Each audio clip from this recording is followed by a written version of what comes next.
అదృష్ట రత్నాలయం జ్యువెల్స్ అదృష్ట రత్నం అష్టైశ్వర్యాలకు మహానిలయం.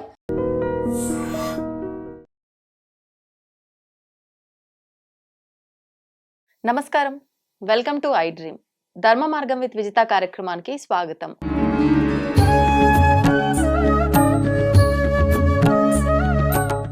ప్రస్తుతం మనతో పాటు ఉన్నారు ప్రముఖ జ్యోతిష పండితులు, ఆధ్యాత్మికవేత్త ప్రొఫెసర్ సత్యనారాయణ మూర్తి గారు. ఇప్పుడు గురుగారితో మాట్లాడి మనకున్న సందేహాలన్నింటినీ కూడా నివృత్తి చేసుకునే ప్రయత్నం చేద్దాం.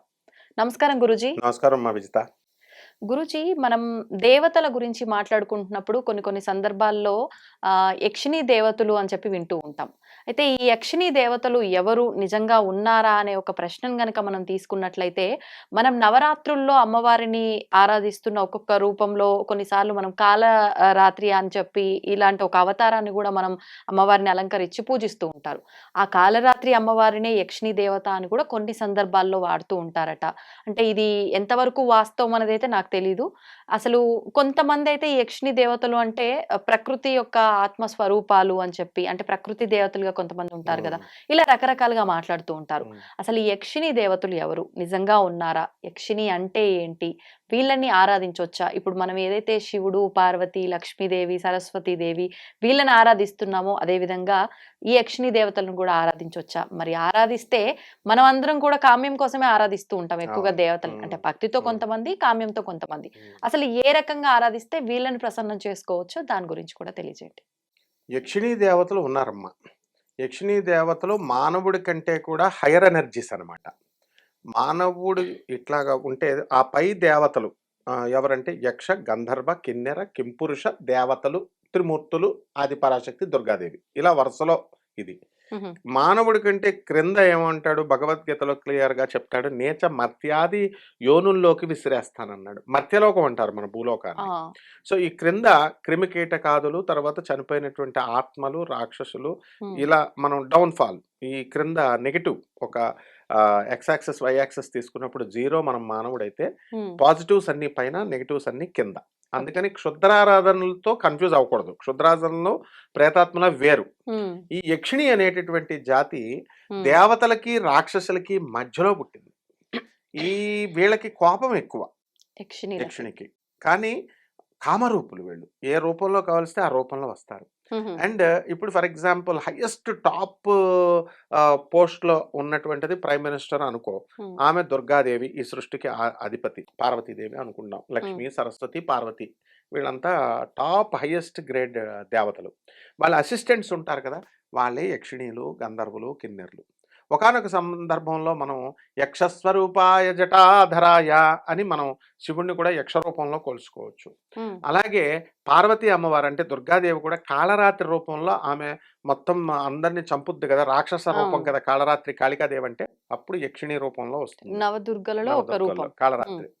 తర్వాత సప్తమం కాళరాత్రిశ్చ, సప్తమ రూపం వచ్చేసరికి అది 7 నెంబర్ కూడా స్పిరిచువల్ నెంబరు అండ్ ఆత్మలకి సంబంధించినటువంటి నెంబర్, స్పిరిచువల్ నెంబర్. అందువలన 7 కనెక్ట్ అవుతుంది అనమాట. 7 రోజుల్లో చేయాలి ఈ సాధన, యక్ష సాధన. నెక్స్ట్ ఈ అమ్మవార్లు ఏంటంటే హయ్యర్, ఒక ప్రైమ్ మినిస్టర్ని కలవాలంటే ప్రోటోకాల్ కొంచెం పెద్దది కాబట్టి కొంచెం లాంగ్ ప్రాసెస్ ఉంటుంది. వాళ్ళ కింద ఉన్నటువంటి అసిస్టెంట్స్ని వాళ్ళ ఈజీగా ఎలాగైతే కలుస్తామో ప్రోటోకాల్ ఉండదు కాబట్టి, అలా ఈ యక్షిణీలు, గంధర్వుల్ని, కిన్నెర్ని, కింపురుషులు వీళ్ళంతా ఎవరు హాని చెయ్యనటువంటి శక్తులు వీళ్ళు. మనం ఏదైనా సరే మనము చేసేదాన్ని బట్టే అవతల రిజల్ట్ కూడా మనకు వస్తుంది ఎక్కడైనా సరే. ఈవెన్ రాక్షసుల్లో కూడా ఎథిక్స్ ఉంటాయి. ఇప్పుడు ఒక మాట, క్షుద్రశక్తులైనా ఇవైనా కూడా ఒక కమిట్మెంట్ అనేటటువంటిది ఉంటుందన్నమాట, మాట మీద నిలబడ్డం. ఉదాహరణకి కామాఖ్య అమ్మవారిని మనం తీసుకున్నప్పుడు రాత్రి లోపల, తెల్లారి సూర్యోదయం అయ్యే లోపల నువ్వు కట్టేసేయాలా, కడితే నన్ను పెళ్లి చేసుకోవచ్చు, కట్టకపోతే కనుక నువ్వు నన్ను చేసుకోకూడదు అంటుంది కామాఖ్య అమ్మవారు. వాడు నిజంగానే కట్టేస్తాడు నరకాసురుడు. కట్టేస్తే అప్పుడు ఎవరో వచ్చి చెప్తే అమ్మవారు ఏం చేస్తుంది, దుర్గమ్మవారు కోడిని సృష్టించి సూర్యోదయం కాకముందే కూయించేస్తుంది. కూయించేసినప్పుడు ఏమైంది, వాడు ఇదిగో తెల్లారి లోపల నువ్వు ఫెయిల్ అయిపోయావు కాబట్టి క్యాన్సిల్ అని అంటే వాడు ఎథిక్స్ ఒప్పుకున్నాడు. అంటే రాక్షసులైనా ఎవరైనా సరే ఒక పద్ధతి పద్ధతి ఉంటుంది. ఉంటుంది. కాబట్టి యక్షిణికి కూడా ఒక పద్ధతి ఉంటుంది. మనం మిస్బిహేవ్ చేస్తే యక్షిణులు ఒప్పుకో. ఇప్పుడు యక్షిణులు ఏం చేస్తాయంటే టెస్ట్ చేస్తాయి కదా. ఇప్పుడు మనం అవును. ఒక 6th క్లాస్ స్టూడెంట్ మనం ఉన్నాం, అసైన్మెంట్లు టెస్ట్లు గిస్ట్లు పెడతాం, పాస్ అయితేనే 7th ప్రమోట్ చేస్తాం. ఆ విధంగా యక్షిణీ సాధన చేసినప్పుడు కొంచెం తీవ్రంగా ఉంటాయి ఇవి. ఈ సాధనలు చేసేటప్పుడు మోహింపజేస్తాయి మగాళ్ళని. కామరూపం స్త్రీల రూపంలో మంచి సుందరమైనటువంటి రూపంలో వస్తారు. వీళ్ళు కనుక సొల్లు కార్చుకున్నారా ఫ్లాప్ అక్కడ సాధన. అందువలన మరి నేను చేయనండి, నేను చాలా స్ట్రిక్ట్ అండి, నేను చాలా ఉంటానండి అంటారు, కానీ ఉండలేరు. ఎందుకనంటే జగత్ సౌందర్యం యక్షిణిది. సాక్షాత్తు విశ్వామిత్రుడే మేనక అప్సరస మేనక వస్తే అయిపోయాడు. కాబట్టి ఈ విషయంలో జాగ్రత్తగా ఉండాలి. తెలిసి తెలియనటువంటి వాళ్ళు సాధకులు వాళ్ళు ఏం చెప్తారంటే యక్షిణితో వస్తుంది, మీ భార్యను చంపేస్తుంది, తనే మీతో ఉంటుంది, మీతో సంభోగం చేస్తుంది, ఇంకా మీతోనే ఉండిపోతుంది, ఇలా పిచ్చి పిచ్చి మాటలతో యూట్యూబ్లో ఉన్నాయి. ఇవి కాదనమాట. ఇవన్నీ అపోహలు తొలగిపోవాలి. ఎందుకంటే సాంప్రదాయబద్ధంగా నేను వచ్చినటువంటి సాధన రాజమండ్రిలో అంటే గురు సాంప్రదాయం చెప్పాలి ఫస్ట్. మా గురువు గారు పురాణమణి రాధాకృష్ణమూర్తి గారు, మా ఊర్లో రామలింగ సిద్ధాంతి గారు అంటే ఈ సాధనలో టాప్ ఆయన. శంకర దయాళ్ శర్మ గారినే తీసుకొచ్చారు. మా ఊర్లో ప్రెసిడెంట్ ఆఫ్ ఇండియాని తీసుకొచ్చి నన్నయ్య విగ్రహం పెట్టారు. కాబట్టి వీళ్ళంతా కూడా గాయత్రి బాబా గారు వీళ్ళంతా గురు పరంపర ఉంది నాకు. ఆ గురు పరంపర నుంచి వచ్చింది కాబట్టి యక్షిణీలు ఏం డేంజర్ కాదు. మేము చేసి సిద్ధి పొందినటువంటి వాళ్ళము. కాబట్టి ఎవరైనా 7 రోజుల్లో చేసుకోవచ్చమ్మా ఈ సాధనని. అసలు అంటే ఎందుకు, ఏ అవసరంతో యక్షిణీ సాధన చేయాలంటారు? మనము ఇప్పుడు లక్ష్మీదేవిని ఎందుకు చేస్తాము? డబ్బులు కావాలని అడుగుతాము, డబ్బులు ఇస్తుంది. సరస్వతి లక్ష్మీదేవి చదువునివ్వలేదా? ఇవ్వగలదు, అన్ని ఇచ్చేస్తుంది. ఏ దేవుడైనా ఇచ్చేస్తుంది. అట్లాగే యక్షిణీకి ఏంటంటే ఏ కోరికైనా ఇస్తుంది. డబ్బు కావాల్సే డబ్బు ఇస్తుంది, పని కావాల్సే ఉద్యోగం ఇస్తుంది, మొత్తం భార్యాభర్తల మధ్య గొడవలను కూడా కలుపుద్ది, ఏదైనా చేస్తుంది. ఆమె కూడా దేవతా స్వరూపం కాబట్టి మాతృస్వరూపం ఆమె.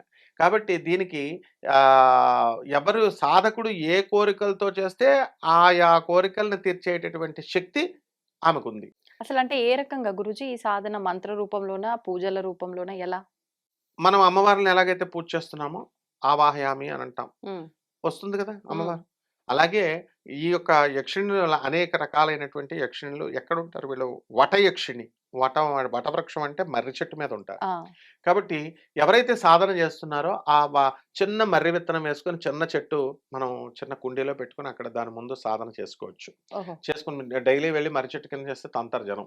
అందువలన అయినా గురుజీ మర్రి చెట్టు అనంటే సినిమాల్లో చూసినంత వరకు దయ్యాలు ఉంటాయి అని చెప్పి, అంటే యక్షిణీ దేవతలు కూడా దయ్యాలు ఆత్మరూపంలో కాబట్టి మర్రి చెట్టు ప్రాధాన్యమేమో అని అనుకునేవారు ఉన్నారు. దానికి ఒక క్లారిటీ. మర్రి చెట్టు యొక్క ఓడలు ఆకుల్ని మనం త్రిమూర్తుల వ్రతంలో కూడా వాడతాం. త్రిమూర్తుల వ్రతం చేసినప్పుడు అవన్నీ తెస్తాం. కాబట్టి మర్రి చెట్టు ఆత్మలు కాదు, అసలు దానికి సంబంధమే లేదు. దేవత అంశ 50%, రాక్షసులకి దేవతలకి మధ్య అదొక ప్రత్యేకమైన స్పీస్. ఇప్పుడు మానవుడు కూడా అంతే. మనం కూడా మనలో దేవతలకి రాక్షసులకి మధ్య వారధిలో మనం. మనలోనే అందుకనే క్రూయాలిటీ ఉన్నా మనకి చాలా మంది ఈర్ష్య, అసూయ, రాగద్వేషాలు ఉంటాయి. రాక్షస స్వభావం అది. ఇతరులకు వస్తుంటే అసూయ పడతాం.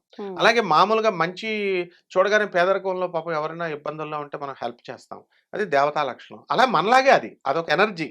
అంటే పౌనఃపుణ్యం ఫ్రీక్వెన్సీ తేడా ఉంటుందన్నమాట. ఆ ఫ్రీక్వెన్సీ మనము 320 ఫ్రీక్వెన్సీ హెర్జ్ 320 హెర్జ్ పెట్టుకున్నప్పుడు యక్షిణీలు వస్తారు, 420 హెర్జ్ పెట్టుకున్నప్పుడు గంధర్వులు వస్తారు. ఇలా ఒక్కొక్క సిస్టమ్ ఉంటుంది. కాబట్టి ఎట్టి పరిస్థితుల్లో కూడా ఈ యక్షిణీలు అనేటటువంటి వాళ్ళు అస్సలు హాని చేయరు. ఏ కోరికనైనా తీరుస్తారు. మంత్రం చదివి, ఆ మంత్రం ఉంటుంది నువ్వు అన్నట్టుగా, ఆ మంత్రము మనం గురుముఖత వాళ్ళు నేర్చుకోవచ్చు. తర్వాత పుస్తకాలు ఇవన్నీ కూడా మార్కెట్లో ఉంటాయి. దాని నుంచి గురువు ఉండాలి. గురువు ఉంటే ఆ యక్షిణీ సాధన అనేటటువంటిది నెమ్మదంగా చేసుకోవచ్చు అనమాట.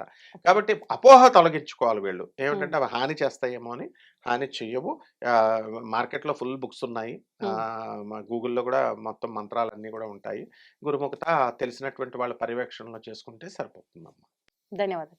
ధన్యవాదాలు. And for more videos, please subscribe to iDream. Please subscribe to iDream. Please subscribe iDream. And please subscribe to iDream. For more videos, subscribe to iDream. please like, share and subscribe to the channel. Congratulations, iDream. Subscribe to iDream. Subscribe to iDream. So subscribe to iDream Media. iDreamకి iDream team అందరికి huge congratulations. Please subscribe iDream Media. Please subscribe to iDream. Subscribe iDream. Please subscribe to iDream. iDream అంటే నా కళల channel subscribe చేసుకున్న నోరు తిరుగుతలేదు, మీరైతే గంట గుర్తు కొట్టండి. For more such videos, please subscribe to iDream. Subscribe to iDream. Please subscribe to iDream. Please subscribe iDream Media. Please do subscribe to iDream. Please subscribe to iDream Media. For best entertainment and information, please subscribe iDream. And don't forget to subscribe to iDream.